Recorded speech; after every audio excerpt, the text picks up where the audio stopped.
ओम श्री गुरवे नमः।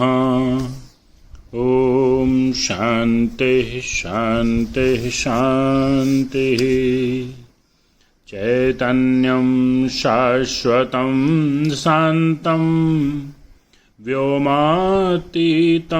निरञ्जनं नादबिन्दुकलातीतं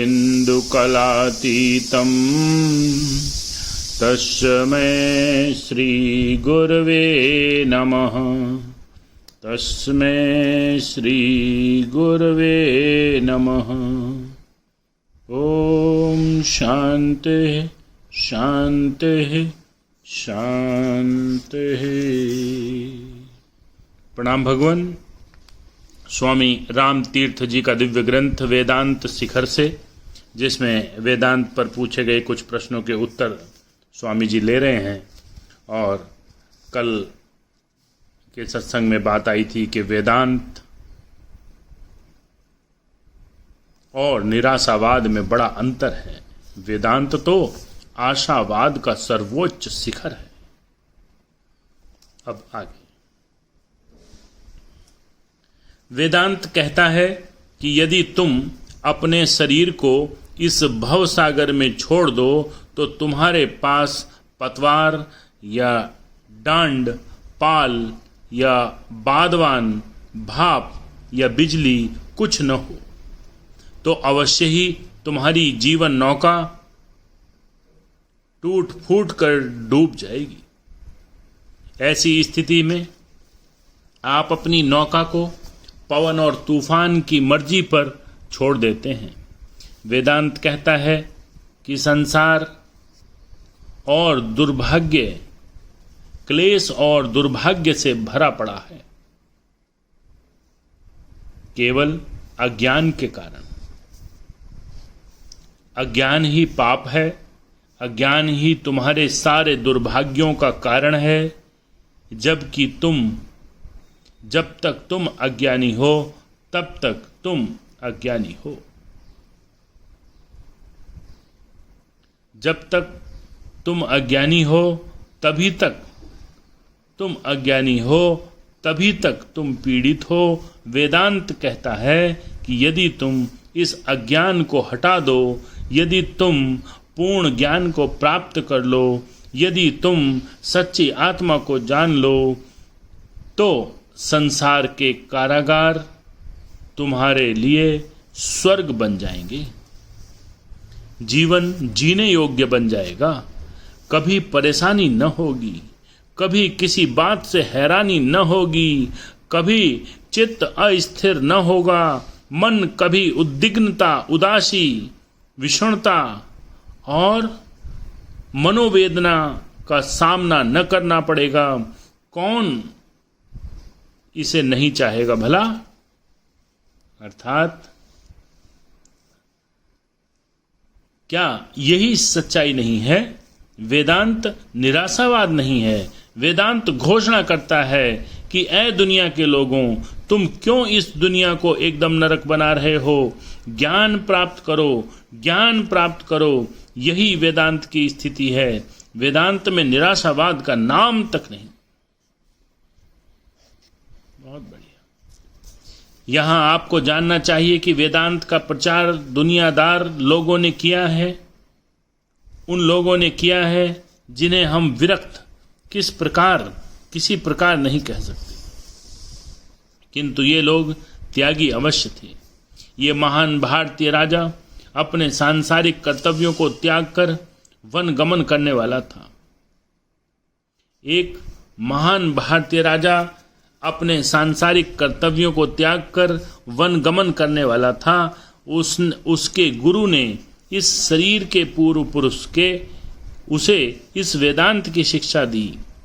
फिर उसने वेदांत के रहस्य से परिचित होकर सच्चा त्यागी बनकर एक शक्तिशाली सम्राट की भांति जीवन यापन किया। वह बड़ा योद्धा अर्जुन, जो कुरुक्षेत्र के महासागर का नायक था, अपने सांसारिक कर्मों को छोड़ने ही वाला था। उसका कर्तव्य कहता था कि वह युद्ध करे, किंतु वह उसे त्याग देना चाहता था। साथ ही उससे विमुख होकर साधु बन होने वाला था कि इतने में ही कृष्ण उनके सामने आकर उपस्थित हुए और उन्होंने अर्जुन को वेदांत की शिक्षा दी और ठीक तरह से समझे हुए इसी वेदांत ने अर्जुन को साहस बंधाया, अर्जुन में तेज और बल का संचार किया, उसमें कर्मण्यता और जीवन स्फूर्ति भर दी और लो फिर वही अर्जुन एक शक्तिशाली सिंह की तरह गरज कर महासमर का अति पराक्रमी नायक बन गया। वेदांत तुम्हें सशक्त और तेज वाला बनाता है, न कि दुर्बल। वेदों में एक वचन है जो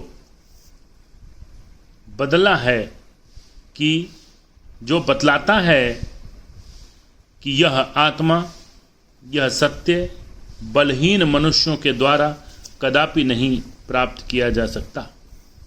आत्म अनुभव दुर्बलों के लिए नहीं है। दुर्बल चित्त, दुर्बल शरीर, दुर्बल वृत्ति इसे कदापि नहीं प्राप्त कर सकती। एक महाराजा अपना राजपाट छोड़कर वन में चला गया। वहाँ उसने सच्चा ज्ञान प्राप्त किया और सत्य का ज्ञान लाभ करने के बाद उसने फिर राज सिंहासन पर अधिकार किया। पूर्ण ज्ञान प्राप्त करने के अनंतर उसकी उपस्थिति से सिंहासन की शोभा द्विगुणित हो गई और पहले वहाँ नहीं थी, जो पहले वहाँ नहीं थी। यदि त्याग से फकीरी अभिप्रेत नहीं है तो फिर त्याग का क्या अर्थ है? यह एक उत्कृष्ट विषय है। राम इसे किसी दूसरे समय पर उठाएगा। यहाँ हिंदू धर्म ग्रंथों का एक वचन है। कुछ लोग कहते हैं कि हिंदू मांस इसलिए नहीं खाते कि वे ईश्वर को सब कहीं उपस्थित मानते हैं। हिंदू मांस नहीं खाते, वेदांती मांस नहीं खाते, यह सत्य है, किंतु कारण यह नहीं है। कारण कुछ और ही है, किंतु अब इसकी आलोचना करने के लिए समय नहीं रहा। एक कठोपनिषद का एक वचन है, if he that selleth things I say, if he whom he doth slay thinks I am slain, then both. No, not a right